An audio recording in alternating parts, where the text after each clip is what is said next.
In this episode of Eco Sense for Living, we meet some young eco-heroes who've accomplished a lot in a short period of time. Grown-ups say you're too young to know what you're doing. They may know more about, like, politics and bills and more than we do, but we do know a lot about animals. We're at a point where we can't just, write off young people as the leaders of the future, especially with respect to conservation. It's absolutely imperative that we need to engage young people as leaders right now. The adults, they gotta have a party on the planet and leave it for us to clean up. That's the way that I see it.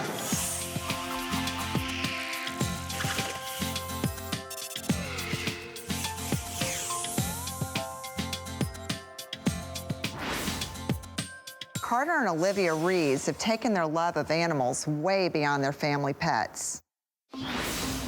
My name is Olivia, and I'm 12 years old, and my brother and I started a company back in 2009 to save animals for one more generation and beyond. We have always been animal lovers. I'd say I first fell in love with animals when I was about 5 or 6. When I was 7 and Carter was 8, our aunt adopted cheetahs for us. And when she came back and said we had cheetahs, we got excited, and I asked my dad, why did cheetahs need to be adopted? And he said, well, great question. If there weren't agencies like the one that you're adopting your cheetahs from, there might not be cheetahs when you grow up. I didn't expect the reaction that I got. Olivia immediately looked at me, started crying, and she said, Daddy, I want to save cheetahs for my kids. Now, she just turned 7. Now, as a parent, rule number 1 is you don't make your kids cry. And that's exactly what I did. And my wife's in the background with, you better fix whatever you did to make her stop crying. So she went to my dad and said, we've got to do something. And he said, when you get older, you can start a company. She took that as Dad said we're starting a company. And so she went to Carter, who was 18 months older, and the two of them started conspiring, how they're gonna do this, how they're gonna save all the animals of the world. So now I'm trying to get out of this hole that I'm digging, and I figured one last chance. I said, all right, guys, gather around. If you're really serious about this, prove it. And they were like, anything, tell me what to do, I'll gladly do it. I said, you have to, for the next 14 days, study what it means to be an endangered species and find out what species are endangered and what's causing it. And if you can do this for 14 days straight, then Mommy and Daddy know you're serious and will help you. So he thought he was getting out of it. And so for 14 days straight, after school, we said, oh, can we have library time? Can we have internet time? Can I buy this book about animals? So by day 14, it was evident we had to go through with this. So we sat down, we told the kids we have to have a board meeting. And they go like, what's a board meeting? Carter and Olivia's passion for animals led them to support recovery efforts after the Gulf oil spill. They also spent time educating people about the dangers caused by plastic pollution. About 2 years after they formed OMG, Carter and Olivia traveled to South Africa to give money to the Cheetah Rescue Center. There, they learned about another horrible issue, rhino poaching. Rhino poaching is where they either shoot the rhino or dart it and then cut off their horns. When they cut off their horns, they send it to China and Vietnam, and then they ground it up into a powder. The horn is made of the same thing as keratin, which is your fingernail and your hair. It's powdered, and then they put it into their soup or drinks because they think it cures cancer or even cures a hangover, but it doesn't. All it does is kill rhinos, and that's all they're doing. People think that it's a renewable source, like milking a cow. They don't know that you're killing the animal to get this, which is really sad. Why do rhinos need our help? Anybody want to guess?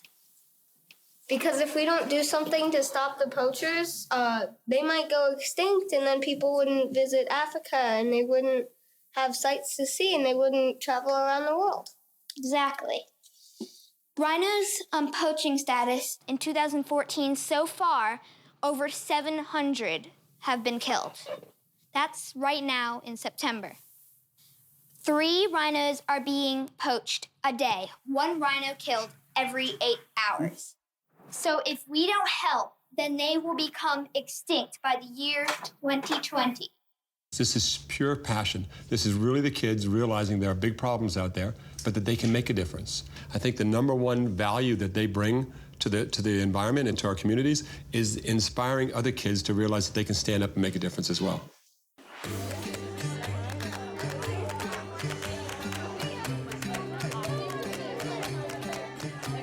1 million footprints to save Africa is to bring awareness about animals in South Africa and what's happening to them, along with rhino poaching and elephant poaching. When we get all these kids' feet on here, that's showing you how many people actually care about what's happening. There's this window of opportunity as you're growing up that you're not burdened with paying your bills and your wife and your kids and soccer and dogs and vets and all that other stuff. There's this window where you can still be a kid. So they see opportunities and they see problems and they say, wow, why isn't somebody fixing this? And I want to make a difference. Do any of you know why rhinos are essential for maintaining the balance of their habitat? Basically, if a huge predator gets eliminated from wildlife, then all its prey will populate. And if you've got like too many flies, that's just not good. You're exactly right. So when the rhino goes extinct, hopefully it does not, the big five turns into the big four, which is a decline in tourism, which is loss of revenue, which collapse of tourist-related infrastructure leads to job losses and increased poverty. We know we can't do it all. We know it's not possible for us to travel everywhere and teach every single person. So that's why education is our big key. We want kids to know that anybody can make a difference. If we can, you can too. That's our #1 message to kids, because they feel like they're too young to do it, and because a lot of grown-ups tell them that they're too young. But grown-ups do say you're too young to know what you're doing. That makes me feel more than angry, because we've been doing this for 5 years now, and we know a lot about endangered species and plastic pollution. And so for them to say that to us kind of gets me upset. They may know more about like politics and bills and more than we do, but we do know a lot about animals. Hearing this from a kid is amazing because, you know, I've never really heard this before, and it makes me want to do something about it.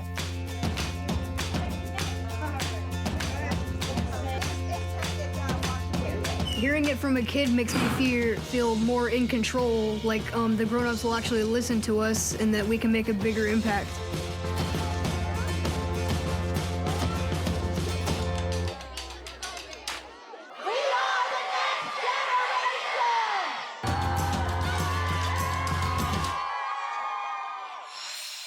Our younger generation is not just concerned about the environment when it comes to animals, they are also very aware of climate change.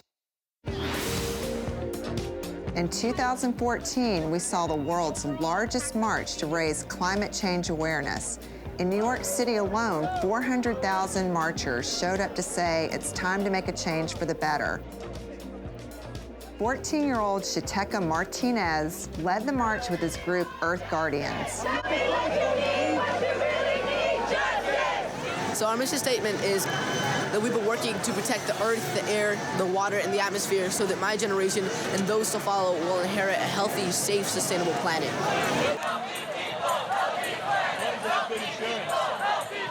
My father raised me in the Aztec tradition, and as soon as I could walk, you know, he started teaching me how to dance the sacred dance of my people. You know, it's kind of just a general awareness that every living thing around us is connected, that every living thing around us needs to be protected, that us humans, we hold a lot of power and we got to use that power for good. We have to be the caretakers, as we were put here to do, of this incredible world, because as soon as I started seeing the problems, I saw that those problems were affecting my earth, my world, my rivers, my forests, my mountains. People think about it like global warming, right? It's not. It's not just a global warming, it's weather patterns shifting. Hot places are getting cold places are getting hot. We're finding tsunamis in places that don't get tsunamis, tornadoes, typhoons, droughts, and floods. We are seeing some of the most destructive climate disasters we've ever seen in our history of the world. And it's the greenhouse effect, because we're putting more and more carbon out in the atmosphere. And this is going to show a message to the world leaders, to the politicians, to the adults, that we want you to change. We want you to put laws into place. We want you to sign treaties. We want you to tax carbon and other greenhouse gases. 1, 2, 3, 4. We can win the climate war. We leaders to change, but we're not going to wait for them. We're going to take action right here and right now, and that's why we are here. We are marching for our future. We are marching for the survival of the human race. We're marching for the survival of our generation. And this is going to be such an influential day for people all around the planet. And I'm so excited and so stoked to be a part of it. I'm here because I have children. We're going to have children. Here I go. And I'm afraid that, we're not forward-thinking enough. It's such short-term thinking that I don't know what's going to be here 100 years from now. It really scares me. And so if I can learn a little bit, or she can learn a little bit, and I think it's, we all need to see what we can do and see what's really going to happen in the next 10, 1,500 years. I'm here for my babies and my babies' babies. I'm here because my daughters are pushing me to be more involved, and I think people feel like they don't know what to do. So we feel powerless, and other than doing recycling, what else can we do? And if this creates some change and gets attention, then that's amazing. A lot of times adults do not take us seriously, but as soon as I get on stage, as soon as I start speaking, as soon as I start performing, they're like, woo! They're flipped on. Because you don't see kids doing that very often, especially in this day and age. You don't see kids engaging with politics, with climate change, with environmental problems. When people see that, they get excited because it gives them hope. It gives them hope that this generation is rising up. It gives them hope that this movement that we are building is gonna make a change. It's gonna be successful. The adults, they gotta have a party on the planet and leave it for us to clean up. That's the way that I see it. And, this isn't about pointing fingers. This is your fault. You take care of it. Because this is going to affect us just as much as it's going to affect generations down the road. So we're not only doing this for us, for me, for my generation, we're doing it for my kids, my grandkids, my great-grandkids. But we need everybody on the front lines. We need everybody activated. We need everybody involved. I bet in the 50s they didn't think that race relations could change, and people just went out and organized, and actually we saw big changes that we never thought were possible. So we could also do that with ecology and using our buying power, purchasing power. That's a big one too. We have water close by that we can filter and drink, and people are buying water from the other side of the planet. Why? The most important thing that young people have to know is that we have a voice. We have power. One community can make a difference. So don't ever think that you do not have power. Don't ever lose hope. One kid, one youth, one person can change the world. The Marine Education Center and Aquarium on Skidaway Island is home to a very prestigious internship program. Georgia Sea Grant interns are recent college graduates who focus on environmental education. Their passion for ocean conservation makes them the perfect educators for students and the general public. They come here, 4 of them a year, to learn about our coast and teaching techniques. We have between 60 and 100 applicants per year. It's very, very competitive. The field, it has at its heart hands-on opportunities for students to learn in real time, for students to step outside the traditional classroom and learn more about the natural world and their role in it. I'm going to give you guys a quick introduction to our aquarium here and how we care for the animals that live here. We're going to go over to our 3 touch tanks on the side here, and you guys are going to get to touch and handle and get up close and personal with the critters. It's important to note that 4 interns form half of our teaching staff. We work with 25,000 people a year. Their role as PR agents, if you want to say it simply, is critical in terms of the public aquarium. So they're impacting all the kids they teach, but they're interacting with visitors, and that's how you encourage stewardship in the general public. It's that one-on-one personal conversation. Yeah, they're very smooth and almost slippery. They're not slimy. Yeah, and a lot of people get freaked out when the head comes near it, but it's really just that, It's slithering on me. Yeah. A lot of children spend all of their time on social media or some sort of video game, and many of them are actually afraid to be outside. We had some students that took on a walk and a branch blew across this girl, and she just ran screaming. I think that idea of nature deficit disorder is a real thing. I think that the advantages and just the personal sort of growth experiences that come with spending even an hour in a place like a salt marsh that's so outside your own boxed world are so advantageous for the confidence of children to sort of develop their ability to observe, to ask questions, to step outside that sort of earbud, iPod, cell phone little bubble that they all walk in. The more time students and young people can spend outside connected to the natural world, the better. So I don't think there's a threshold where I'd say, sure, we hit the max and we're good, we can stop now. You know, in today's society where students are so, tied up with school, with jobs, with work, is incredibly important. And also important not just for, their own health and well-being, but also important for, the long-term inspiring them to want to take action to protect the natural world. I've met kids where I felt the sense that their parents had instilled in them a sense of nature is something to be scared of. Like, if you go out in nature, you're gonna get bit by a snake or stung by a bee, or you're gonna fall and break your leg. And it's something that parents can unwittingly give to their kids because they're trying to protect them. Now, horseshoe crabs are really ancient animals. They've been around for 450 million years. We actually use their blood, which sounds a little gruesome, but we use it in medicine. They live in the grossest, dirtiest environments. They dig around in the mud. They must have an amazing immune system. So sure enough, when they looked, they found that their blood is really good at detecting bacterial infection. So they use this blood to check surgical equipment for contaminations. So this is our gel food, and again, helps the fish get the vitamins and nutrients that they need to stay healthy. And basically our secret recipe for gel food includes 2 eggs with their shells, 15 to 20 milliliters of cod liver oil, multivitamin tablets ground up, 1 teaspoon of paprika, a large chopped up carrot, salt, a jar of creamed baby food, spinach, fish meal, and water and gelatin. So if you guys are lacking vitamins, you know what to do now.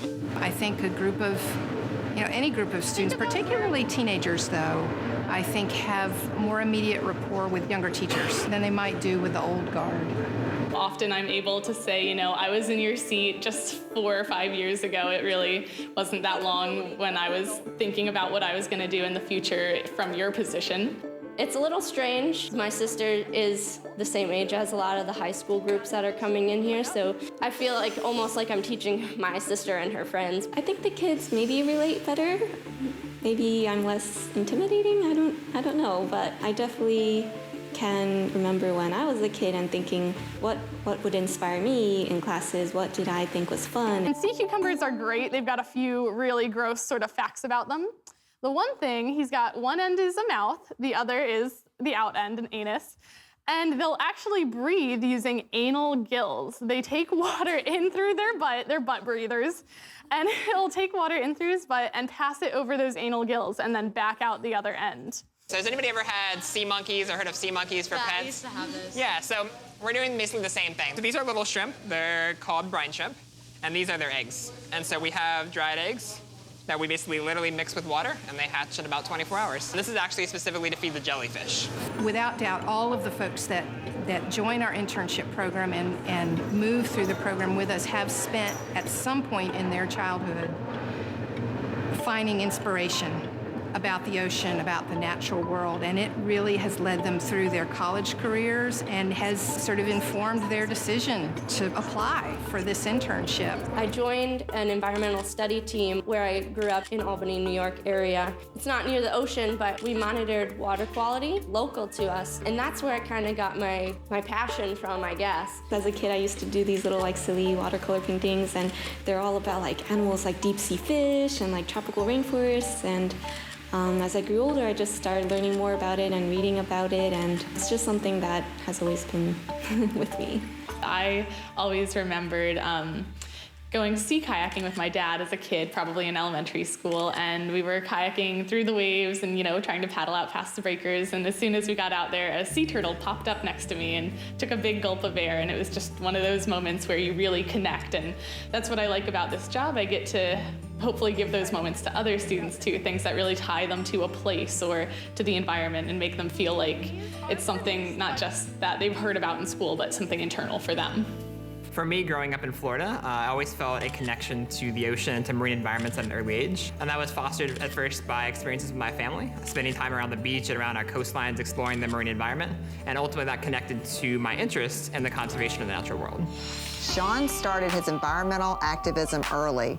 As a high school intern at Moat Marine Lab, he studied human-dolphin interaction and quickly learned about a problem he wanted to solve. And so monofilament fishing line can take up to about 600 years to break down if it gets in the environment. And so it can pose a real devastating impact to dolphins as well as birds and fish and turtles and a wide variety of marine animals if they become entangled in it or trapped in it.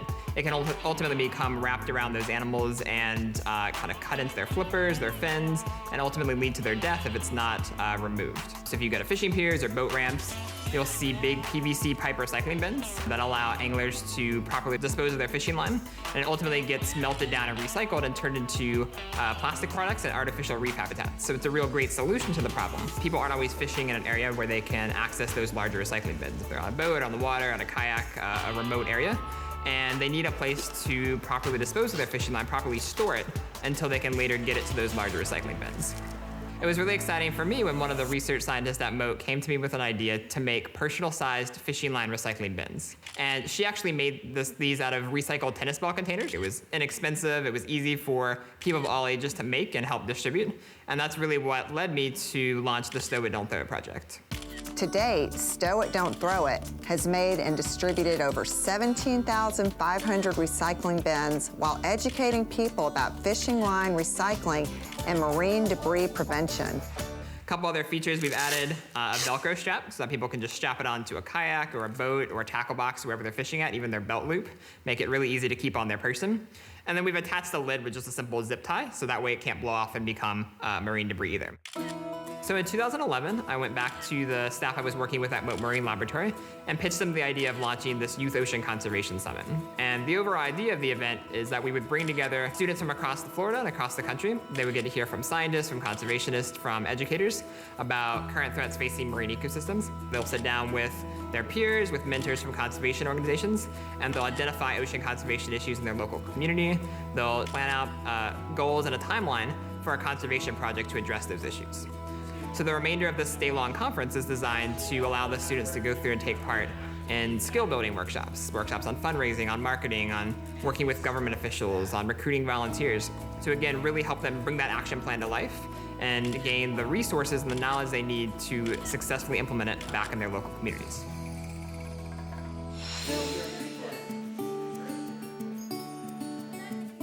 One of my favorite memories is we were doing a plankton lab, and one of the girls was exploring the plankton and she got really into it, and she found this really, really cool worm that I've never seen before, and we looked at it together.